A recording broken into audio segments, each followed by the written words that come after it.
So it is now my pleasure and honor to introduce Cindy Steinberg, who will be moderating the first session. Cindy is the National Policy and Advocacy Director at the U.S. Pain Foundation and the Policy Council Chair at the Massachusetts Pain Initiative, which is where we met many years ago when I was directing that initiative while at the American Cancer Society. So it is just a pleasure for me to continue this important work with Cindy and to have her involved today. And please don't forget to check out the presenter bios, because so much more Cindy has accomplished in her bio and all the other presenters. And we'll be sending you that link in the chat feature so you can find that. So I will now turn it over to Cindy. Thank you. Thanks, Amy. Thanks for that great introduction. As you can see, Amy is incredibly organized and has all the materials that you'll need for today. So our first speaker is Kirk Williamson, who is a health policy analyst at the National Governors Association and the primary author of the really impressive and recently released report, Expanding Access to Non-Opioid Management of Chronic Pain, Considerations for Governors. So welcome, Kirk. Hi, thank you for that introduction, and good morning, everybody. As Cindy just mentioned, I'm Kirk Williamson, and I am a health policy analyst at the National Governors Association Center for Best Practices. And it's really such a privilege to be here with you all virtually to discuss this critical and timely issue. Next slide, please. For those of you who may be unfamiliar, NGA is the oldest bipartisan organization surveying all of our nation's governors. And we really have two sides of the shop. You can go to the next slide. One side is the Office of Government Relations, which lobbies on behalf of the members to Congress and to the administration. The other, and where I sit, is the Center for Best Practices. And we are a nonpartisan think tank that is committed to finding solutions to today's most pressing public policy challenges. And the report I will be discussing today, which should be linked in the agenda, it's also linked in the chat, is really just one component of our opioid and illicit drug portfolio, which has been assisting governors as they respond to the opioid epidemic since 2014. And just by way of some quick background, in 2016, all 50 governors jointly signed a bipartisan compact to redouble their efforts to combat the opioid epidemic with bold and thoughtful new strategies. And as one component, the governors agreed collectively to take steps to equip Medicaid and health plans with the tools they need to promote comprehensive pain management, which includes alternatives to opioids. And this report is really a culmination of an NGA Center expert roundtable where we convened the governor's offices, payers, regulators, health plans, federal officials, and other stakeholders to discuss the effectiveness of non-opioid therapies and to really map out strategies for governors to increase access to integrated, coordinated, and interdisciplinary non-opioid pain management. And as many of you know, numerous states are reporting alarming increases in opioid-related overdoses, and they are particularly concerned about individuals experiencing severe mental distress due to prolonged social isolation and disruption in treatment plans that may have long-lasting consequences for individuals suffering from substance use disorder, in addition to the burden of untreated chronic pain. So we thought it would be timely to provide an overview of strategies that governors can implement to expand access to non-opioid therapies to help individuals manage their chronic pain independently. And as governors face far more limited state funding and increases in their Medicaid rolls due to prolonged rates of high employment, states will have to think strategically to build on years of progress to address the opioid epidemic while also maintaining financial stewardship of the public programs in their purview. So it's really our hope that this report can serve as a useful guide for all stakeholders that will be engaged in these discussions for months and years to come. And before I dive into the report, I just want to start out with a couple points of clarification. I use the term non-opioid therapies to encompass both non-pharmacologic and non-opioid pharmacologic approaches. And I want to emphasize, and Amy alluded to this, pain is best understood as a biopsychosocial condition, which requires a whole person approach to most appropriately address the root causes that may underlie an individual's pain experience. And ultimately, this approach necessitates the need for states to review their Medicaid benefits to ensure a broad range of physical and behavioral health services are provided to their members. And we focus on Medicaid because it covers 70 million low-income adults and children many of which suffer complex and high-need conditions that would ultimately benefit from targeted approaches that avoid opioids and encourages the use of non-opioid modalities to improve function and quality of life. Next slide, please. So for the purposes of today's discussion, I'll quickly do some level setting, provide some context for how we got here. I'll briefly touch on the evidence for non-opioid therapies, and then I'll highlight best practice models and innovator states for expanding access to non-opioid therapies in Medicaid programs. And I should also note, just at the outset, I do not represent the views of any one governor or the governors as a collective. So any opinion that I may share today, it should not be directly attributed to governors or their state staff. Next slide, please. So the graph you see on the left, I'm sure everyone has seen it. It's the scary hockey stick slide, which we refer to it as that. And it shows the alarming increasing death rate attributed to commonly prescribed opioids. And this predates the year 2000, that it just began to level off in 2016 and even briefly decline in 2018 as deaths attributed to other synthetic opioids such as fentanyl began driving much of today's accidental overdose deaths. And much of what we know about pain management today and pain management models really grew out of workers' compensation programs that were designed to help injured workers strike a balance between restoring function to safely go back to work and guarding against addiction to pain management. And now all pain management programs predating and into the 90s were perfect, but these programs were really pioneering integrated and multidisciplinary care models at the time. And they duly faced enormous financial and operational pressures as opioids began flooding the market, despite all the progress that had been made, and sadly, a lot of this work stalled out. And so fast forward to where we are today, low back pain is one of the most common reasons people go and see their physician, and it is the leading cause of job-related disability and workplace absenteeism. And according to federal data recently released in 2019, opioid-related overdoses rose nearly 4.6%, despite having trended downward in 2018. And so governors have taken a range of approaches to reduce inappropriate opioid prescribing. However, those approaches must be accompanied with demand-side policies that are meaningful and help alleviate chronic pain and the burden of untreated chronic pain. And so one of the biggest levers and main tool in the toolbox for governors is to leverage the Medicaid program, which provides, as I said, coverage to 70 million adults and children in a broad swath that often face several comorbidities and limited access to healthcare services that are generally available or more broadly available in the commercial market. And so for many state Medicaid programs, non-opioid therapies such as acupuncture or cognitive behavioral therapy, those are optional benefits that are not typically covered under traditional fee-for-service. So, however, there are several flexibilities built into the Medicaid program for states to add those benefits.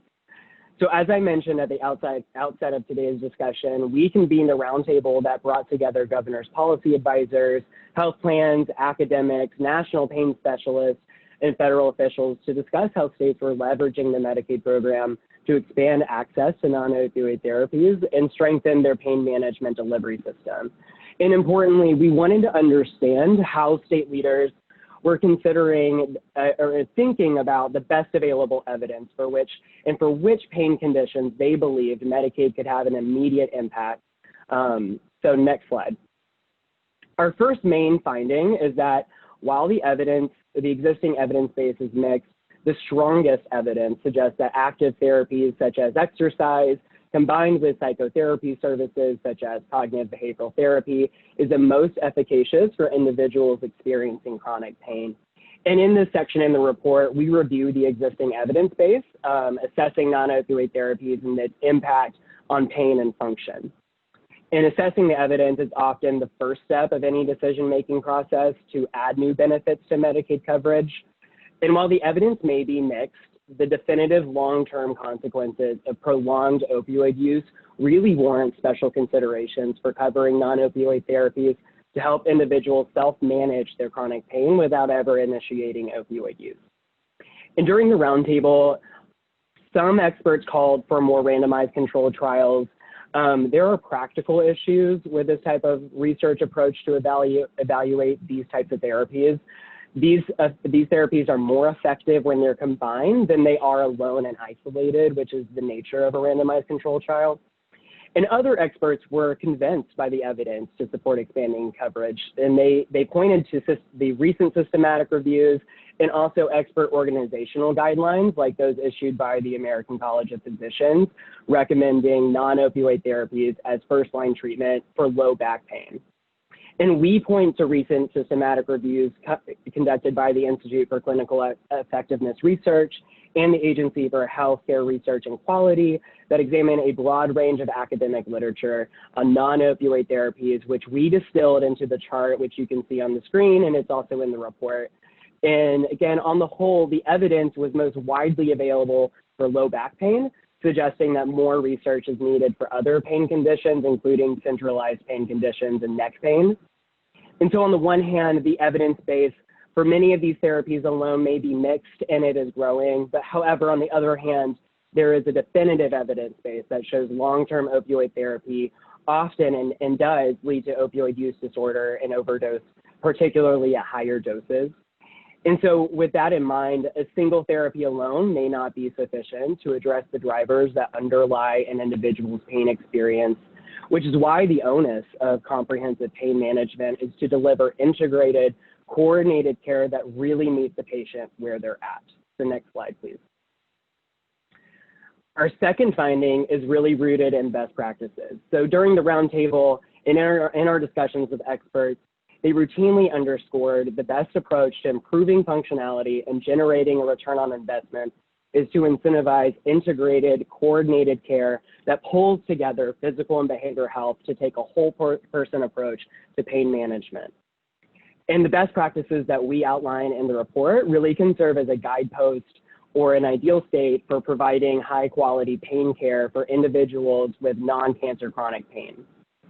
Integrated pain management delivery models, there are a lot of them existing out there in isolation, but they all share common elements of leveraging multiple non-opioid therapies, maintaining a focus on function, and coordinating care across a multidisciplinary physician-led care team.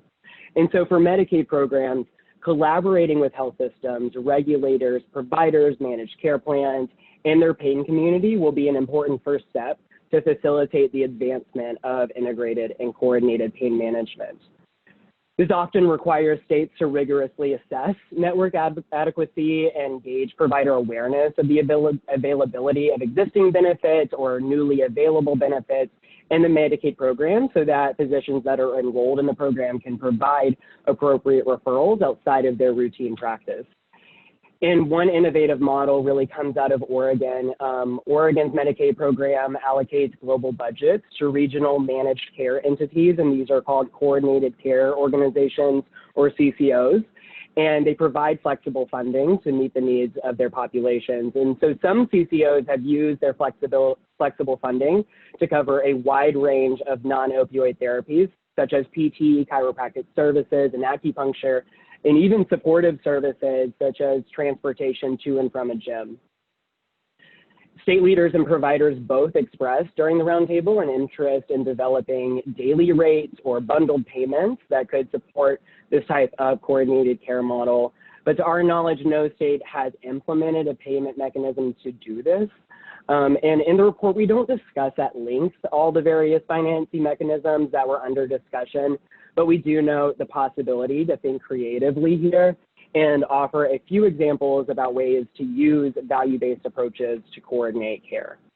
And so with all of that in mind, there's a lot of nuance that goes into any decision-making at the state level over how to best provide alternatives to opioids that best meet the needs of patients experiencing chronic pain where opioids are not clinically indicated. That recognizes there's imperfect evidence. And so next slide. Beyond financing and the evidence base being mixed, there are other practical barriers that need to be overcome for these efforts to be successful. And states and key informants that were interviewed for this report frequently cited three common challenges beyond evaluating the evidence. This includes a lack of ongoing pain management education in medical schools, a shortage of behavioral health care providers, and substantial geographic variation in access to non-opioid therapies.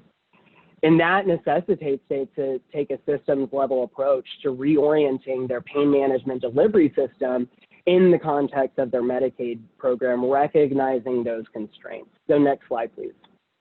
Despite these challenges, perhaps the most feasible approach states have taken and will continue to take is to incrementally expand access to non-opioid alternatives while taking a staged approach that assesses the current evidence and coverage gaps, engages the necessary stakeholders, implements the chosen policy and selected benefits, and monitors and evaluates data to inform course corrections or to think creatively about opportunities to incentivize and accelerate high quality integrated pain management across provider types. The next slide, please.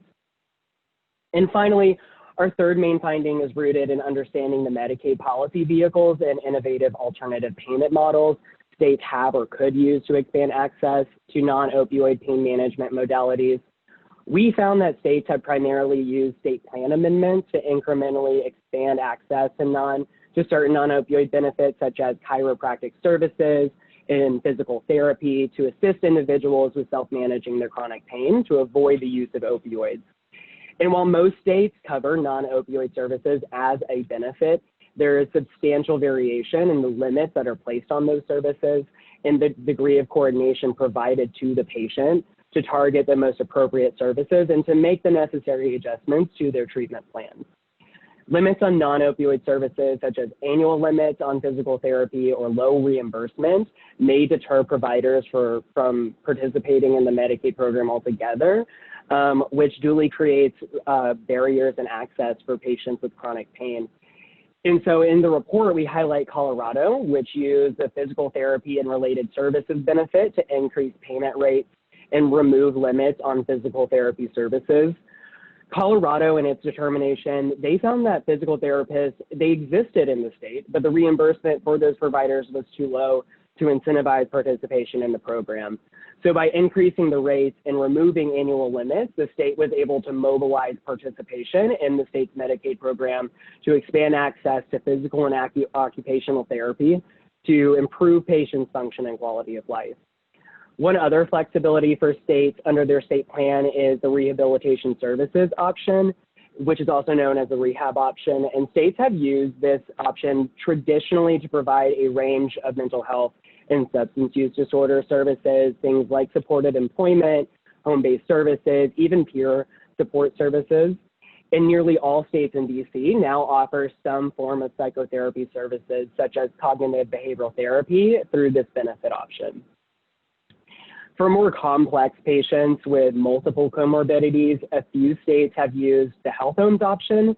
This was established as a state plan option under the Affordable Care Act, and its intent is to promote better care coordination and provide long-term services and support for individuals suffering from multiple chronic conditions, including musculoskeletal pain, through Medicaid. In South Dakota is the best example we were able to find of this. Washington has a similar model. The state convened a working group with their providers to find a solution to better care for their chronic pain populations.